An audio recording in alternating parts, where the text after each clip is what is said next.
Christopher, what day is it? It's Friday. We're sitting on the couch. I'm holding a glass of bourbon, so this must be our Friday on the Couch afternoon bourbon edition, or something like that. And so I know that this is always supposed to be fun and happy and lighthearted. Yes. I know that's part of it.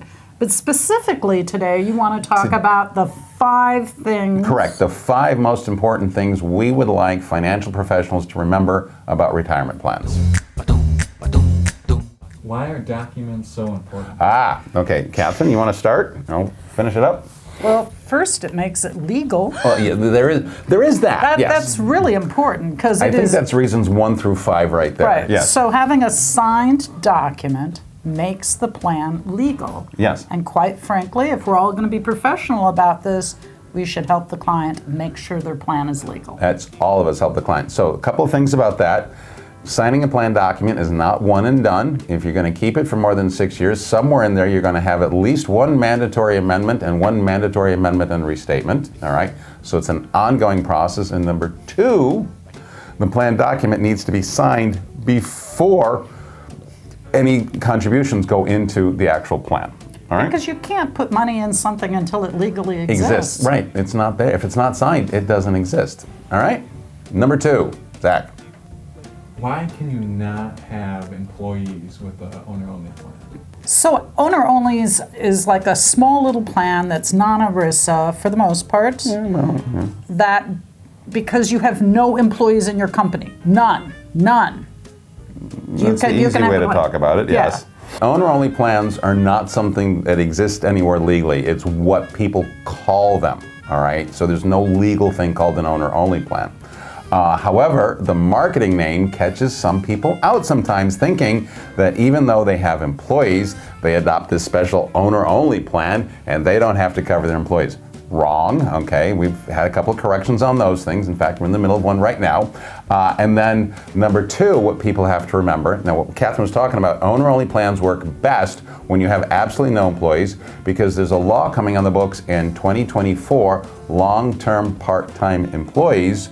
If you've got somebody who's been with you for 3 years, who've worked over 500 hours in each year, they have to be in the plan, even if you're thinking it's an owner-only plan. Number 3, Katherine. Number 3. Right. So there's 401k plans. There's simple plans. Hey, there's more fees in 401k plans. Is that making it more expensive? And why would you do that? Maybe. All right. So a simple plan has to have an employer contribution. All right. You can't not have a simple IRA without a mandatory employer contribution. You can have a 401k plan without an employer contribution. Yes, dear. And for the grammar fans, a simple plan is a noun, not a verb. It isn't necessarily easier, okay? I just had to put that in there. That's very good. Thank you very much. That's a good way to say it. All right. So also, with the simple plans that are supposedly free, the dollar amount you can put away is relatively minimal. Let's go back to the mandatory employer contributions. Whenever I've compared a simple plan to a 401k plan, the amount of employer money that an employer has to put in is always more than what our fees would be for us doing a 401k plan for a similar plan size. So which one costs less? All right. The other thing is you can only have a simple when you have a simple. You have very small contributions, and if you've had a good year and your CPA tells you you need to put more money away, you can't. There's that cost. So on one hand, it sounds free or cheap, right, but it's not flexible. No. So that's part of the problem. My phrase for simples is that free is expensive. Number 4, Zach. Why is having a second set of investment options for rank and file a bad idea? Okay. Well. It's the F word, fiduciary. All right, Katherine. I love this one. Thank you, Zach. Because straight up, the plan is supposed to be for everybody, yes, not just one side of the equation. Correct. So you offer it to the highly compensated people, you sure as gosh darn should offer it to everyone else. To the rank one. So from a fiduciary point of view, the fiduciaries of the plan have a duty to treat everybody equitably when it comes to investment options. Yes, we can talk about legally different contribution amounts, but that's a different story, all right?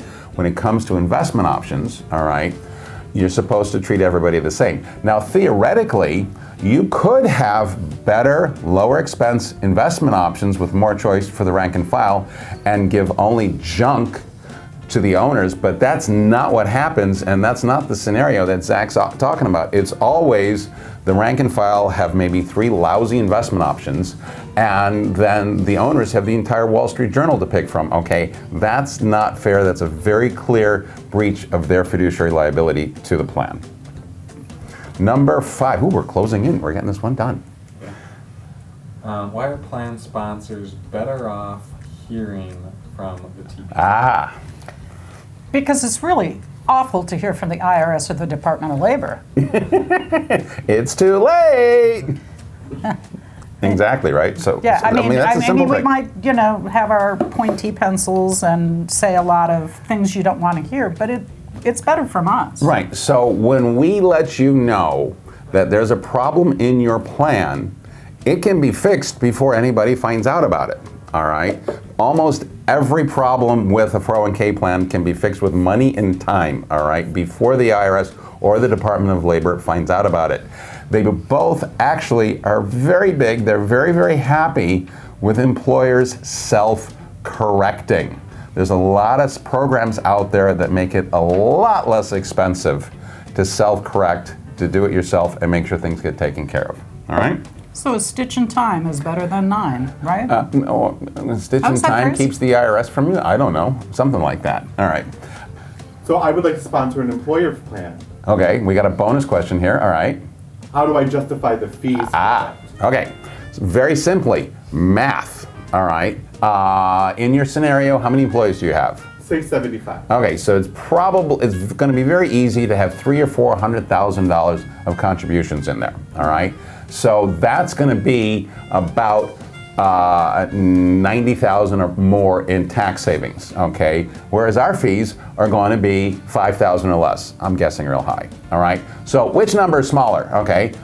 $5,000. So you're better off. So net out of pocket, it costs you you're $85,000 ahead to save for your own retirement. Plus, employees these days are looking for employers that have 401k plans. I have never seen, when I'm driving around, those marquees where somebody says, we have a simple IRA. Nobody ever says that. Everybody talks about their 401k plan, all right? The cost of acquiring one employee and God. losing one employee is generally more than Substantially actually more. the price of the annual administration. Oh, yeah.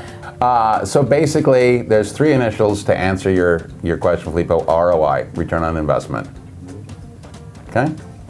So that's it. All right, do we have any? Nope, no more bonus questions. All right, so this has been another week at Hunter Benefits. Hope you liked the video. If you don't, let us know. We'd love to hear from you. If you've got any specific questions, sales@hunterbenefits.com. You know the story, like, subscribe, all that other good stuff, right? Yeah, hey, Just have another good weekend. Take care. take care.